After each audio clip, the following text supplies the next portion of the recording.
Hi, this is Peter, the sickly guy in a powdered wig holding out a rifle like it's the greatest invention since borscht. Our story begins with a royal romance unlike any other. A tale of courtship where flirting involved a bit of gunpowder, a lot of toy soldiers, and one very patient future empress. My name is Sophie Augusta Frederica von Anhalt-Zerbst, and I am here to tell you the story of my marriage, which would make me, many years later, the most powerful woman in Europe. Now back to my future meant-to-be. Peter was the only son of Anna Petrovna, the daughter of Peter the Great and Empress Catherine.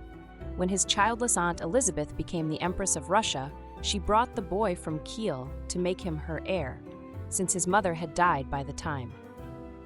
At the age of 14, Peter converted to Eastern Orthodoxy under the name of Pyotr Feodorovich and was created Grand Duke of Russia. By the way, the words grandson of Peter the Great were made an obligatory part of his official title, underscoring his dynastic claim to the Russian throne, and it was made a criminal offense to omit them. Peter was 17 and I was 16 at the time of our wedding, and had been in Russia for more than a year. True, the doctors had told the Empress that the Grand Duke was still too young, too immature, and had not recovered yet from the effects of smallpox. But the Empress dismissed their arguments. She saw only that the succession hung on the health of Peter and his ability to produce an heir.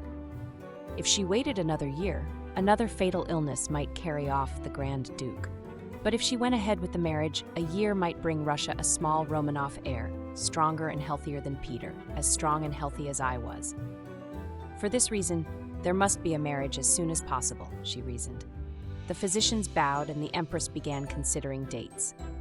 In March 1745, an imperial decree set the wedding for the 1st of July. Like any other young girl, I was dreaming naively of a happy marriage, while leaving my small home country for this huge, mysterious land into the unknown. What I didn't know about Peter was that nature had made him mean. The smallpox had made him hideous, and his degraded habits made him loathsome. And Peter had all the sentiments of the worst kind of a small German prince of the time. He had the conviction that his princeship entitled him to disregard decency and the feelings of others. He planned brutal practical jokes, in which blows had always a share. His most manly taste did not rise above the kind of military interest, some kind of corporal's mania, the passion for uniforms, pipeclay, buttons, the tricks of parade and the froth of discipline. He detested the Russians and surrounded himself with Holsteiners. But as I said, I was still young and naive at the time and still hoped for some bits of happiness to come. Because the young imperial house of Russia had never celebrated a public royal wedding, Elizabeth decided that it must be so magnificent that her own people and the world would be convinced of the strength and permanence of the Russian monarchy. It must become the talk of Europe. It must be modeled after the great ceremonials of the French court. The Russian ambassador in Paris was instructed to report every detail of recent royal weddings at Versailles. Extensive memoranda and minute descriptions arrived to be imitated and, if possible, surpassed. Thick folders of sketches and designs were brought back, accompanied by samples of velvet, silks, and gold braid. Enormous fees enticed French artists, musicians, painters, tailors, cooks, and carpenters to come to Russia. As this tide of information and people flowed into St. Petersburg, Elizabeth read, looked, listened, studied, compared, and calculated. She supervised every detail. Indeed, through the spring and early summer, the Empress was so taken up with wedding preparations that she had no time for anything else. She neglected affairs of state, ignored her ministers, and normal governmental activity almost ceased. Once the Baltic and the Neva River were free of ice, ships began arriving in St. Petersburg with bales of silk, velvets, brocades, and the heavy cloth of silver from which my wedding gown was to be made. Senior court officials were given a year's salary in advance in order to equip themselves with finery. A decree ordered members of the nobility to provide themselves with carriages to be drawn by 6 horses. In the spring and summer before our marriage, I saw my hubby frequently, as our apartments were adjoining. But Peter never remained with me for long, and as the days passed, it became increasingly apparent that he was avoiding my company so that he could be with his servants. In May, he moved with the Empress to the summer palace, leaving me and my mother behind. All the attention which the Grand Duke had previously showed me ceased. He sent me word through a servant that he lived too far away to come and visit me. I was well aware of his lack of eagerness and affection. My pride and vanity suffered, but I would not have dreamed of complaining. I would have felt humiliated if anyone had shown any sign of sympathy which might be interpreted as pity. But when I was alone, I shed many tears, then wiped them away and went to romp with my maids. That summer, the court moved to the palace and estate of Peterhof on the Gulf of Finland, 19 miles west of the capital Valmet. We spent our time walking, riding, or driving. I saw then, clear as day, that the Grand Duke's retinue and especially his tutors had lost all authority over him. His military games, which he had kept secret, now went on practically in their presence. Count Brümmer could now only observe him in public. The rest of the time he spent entirely in the company of servants in childish pursuits. Incredible for someone his age, he even played with dolls. The Grand Duke found great amusement in instructing me in military exercises, and owing to him I can handle a rifle with the precision of an experienced grenadier. He made me stand at arms with my musket on duty at the door of the room between his and mine. However, to tell the truth, in many ways I also remained a child. I loved romping with the young women of my small court. Together we still played games of blind man's buff. But underneath I was approaching my marriage with apprehension. As my wedding day came nearer, I became more melancholy, and very often I would weep without quite knowing why. My heart predicted little happiness, ambition alone sustained me.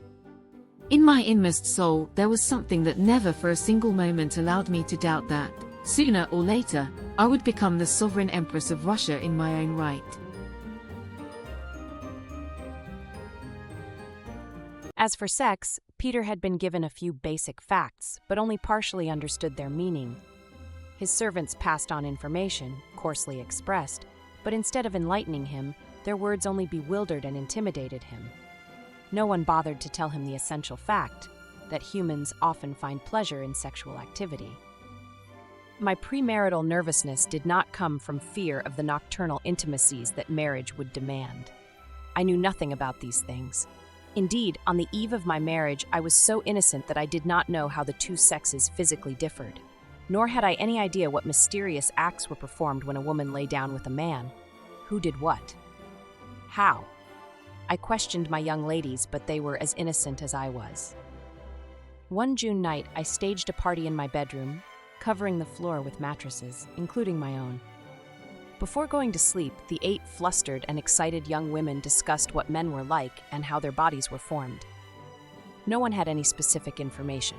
Indeed, their talk was so ill-informed, incoherent, and unhelpful that I said that in the morning I would ask my mother. I did so, but my mom, herself married at 15, refused to answer. Instead, she severely scolded me for indecent curiosity. Empress Elizabeth was aware that all was not well in the relationship between Peter and me, but she assumed that the trouble was temporary. The Grand Duke might be immature for his age, but marriage would make a man of him. For this, she counted on me. Once the young woman was in his bed, applying her charm and freshness of youth, she would make him forget about playing games with his servants. In any case, our feelings about each other mattered only peripherally. The reality was that neither of us had a choice. We were to be married, like it or not. We knew this, of course, and faced the prospect differently. Peter fluctuated between deep depression and petty revolt. Sometimes he would grumble that Russia was an accursed country. At other times, he would lash out angrily at everyone around him. But for me, despite my apprehensions, there was no turning back. I had come to Russia, I had learned Russian, I had resisted my father and converted to Orthodoxy. I had worked hard to please the Empress. I was ready to marry Peter despite his flaws. Having made all these concessions and sacrifices, I was not going to throw it all away and go home. Meanwhile, the vast extent and complexity of the wedding preparations had forced even an impatient Elizabeth to postpone the marriage ceremony, not once but twice. Finally, it was set for August 21st. On the night of August 20th, the city was rocked by salvos of artillery and the pealing of bells.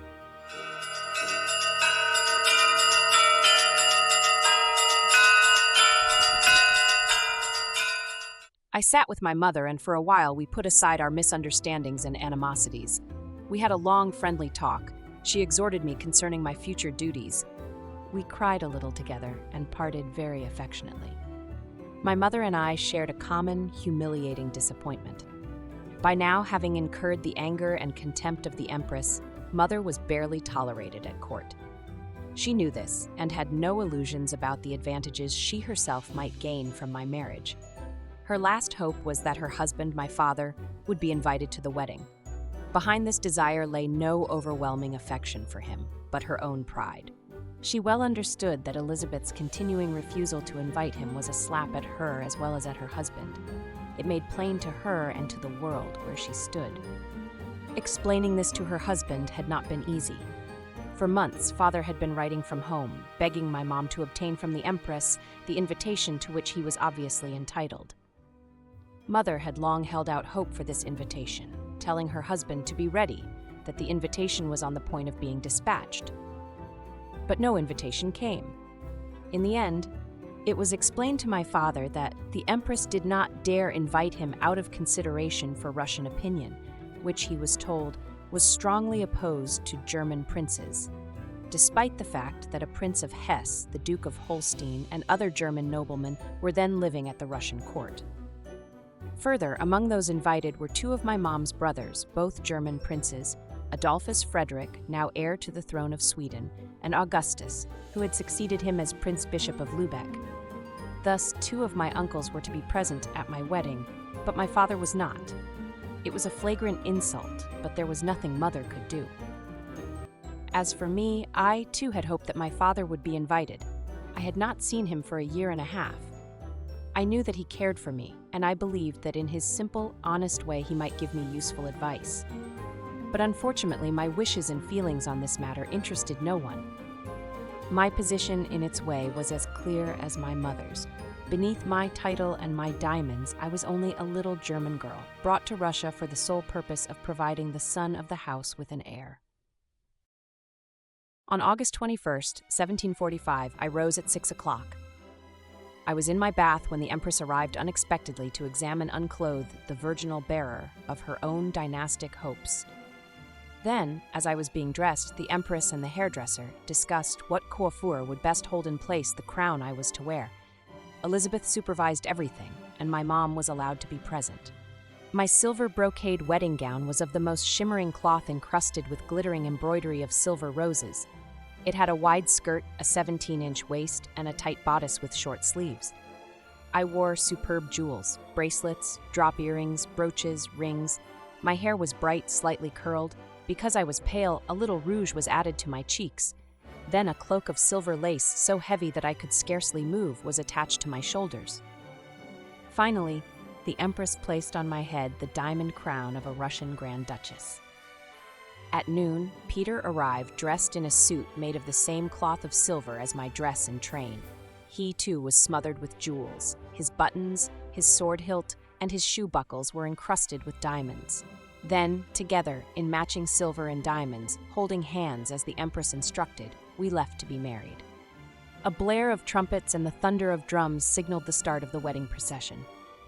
24 elegant carriages rolled down the Nevsky Prospect from the Winter Palace to the Cathedral of Our Lady of Kazan.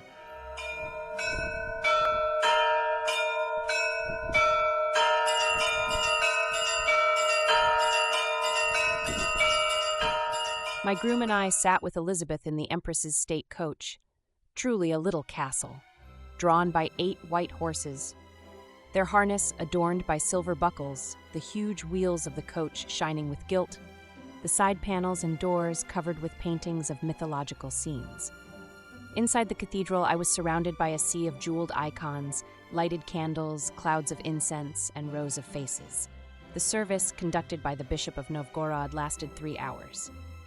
For me, my wedding ceremony, with its chanted liturgy and magnificent a cappella hymns, was a physical ordeal. My beautiful gown was horribly heavy. The weight of the crown crushing my forehead produced a terrible headache, and there still remained the banquet and the ball to follow. Once the wedding ceremony in the cathedral was over, I asked permission to remove the crown, but Elizabeth refused. I persevered through the banquet in the long gallery of the Winter Palace. But just before the ball, with my headache worsening, I begged to have the crown lifted for a few minutes. Reluctantly, the Empress consented. At the ball, only the highest male dignitaries, burdened with years as well as honors, were privileged to dance with me. Fortunately for me, after half an hour, the ball was cut short by Elizabeth's impatient desire to get us to bed. Preceded by a train of court officials and ladies and gentlemen in waiting, Elizabeth escorted me and my husband, again holding hands, to our nuptial chamber. The apartment consisted of 4 large, elegantly furnished rooms. 3 were hung with cloth of silver. The bedroom walls were covered with scarlet velvet trimmed with silver. An enormous bed, covered with red velvet embroidered with gold and surmounted by a crown embossed with silver, dominated the middle of the room. Here, we separated and the men, including the new bridegroom, withdrew. The women remained to help me undress. The Empress removed the crown. The Princess of Hesse helped me to free from my heavy dress. A lady-in-waiting presented me with a new pink nightgown from Paris. I was placed in bed, but then, just as the last person was leaving the room, I called out. I begged the Princess of Hesse to stay with me a little while, but she refused. The room was empty. Wearing my pink nightgown, I waited alone in the enormous bed. My eyes were fixed on the door through which my new husband would come. Minutes passed and the door remained closed. I continued to wait. 2 hours went by. I remained alone, not knowing what I ought to do. Should I get up again? Should I remain in bed? I had no idea. I did nothing. Toward midnight, my new principal lady-in-waiting, Madame Krause, came in and cheerfully announced that the Grand Duke had just ordered supper for himself and was waiting to be served. I continued to wait. Eventually, Peter arrived, reeking of alcohol and tobacco. Lying down in bed beside me, he laughed nervously and said, "How it would amuse my servants to see us in bed together." Then he fell asleep and slept through the night. I remained awake, wondering what to do. The next day, Madame Krause questioned me about my wedding night. I did not answer. I knew that something was wrong, but I did not know what. In the nights that followed, I continued to lie untouched at the side of my sleeping husband, and Madame Krause's morning questions continued to go unanswered, and matters remained in this state without the slightest change during the following 9 years. Meanwhile, our union, although unconsummated, was followed by 10 days of court rejoicing in the form of balls, quadrilles, masquerades, operas, state dinners, and suppers. Outside, for the public, there were fireworks, banquet tables set in Admiralty Square, and fountains spurting jets of wine. I, who usually loved to dance, hated the way I spent these evenings, because young people my own age were excluded. There was not a single man who could dance. They were all between 60 and 80 years old, most of them lame, gouty or decrepit. In the meantime, a change for the worse had taken effect in the circle of women around me. On my wedding night, I had discovered that the Empress had assigned Madame Krause as my new principal lady-in-waiting.